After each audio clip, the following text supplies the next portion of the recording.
জাদুর কলাগাছ। এক গায়ে কৃষক রওশন তার উঠোনের কোণে একটি অদ্ভুত কলাগাছ পেল। সকল গাছের চেয়ে এটি ছিল লম্বা, পাতার রং গাঢ় নীল আর গোড়ায় কাঁপা আলো ঝলমল করত। গাছটি রাতের বেলা মানুষের কথা শুনতে পেত। যে মানুষ ভালো ইচ্ছা করত গাছটি তাকে দিত সোনালি কলা, আর যে লোভ দেখাত তাকে দিত ধুলো কলা, যেটা হাতে নিতেই মাটি তো ভেঙে পড়ত। গ্রামের এক লোভী লোক গাছটি নিজের করতে চাইলে গাছটি শুকিয়ে যেতে শুরু করে। রওশন সৎ মনে গাছটিকে রক্ষা করে।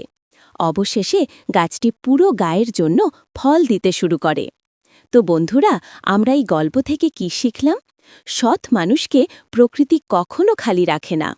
ভিডিওটি ভালো লাগলে লাইক করুন। নতুন নতুন শিক্ষণীয় গল্প শুনতে আমাদের চ্যানেলটি সাবস্ক্রাইব করুন। ধন্যবাদ।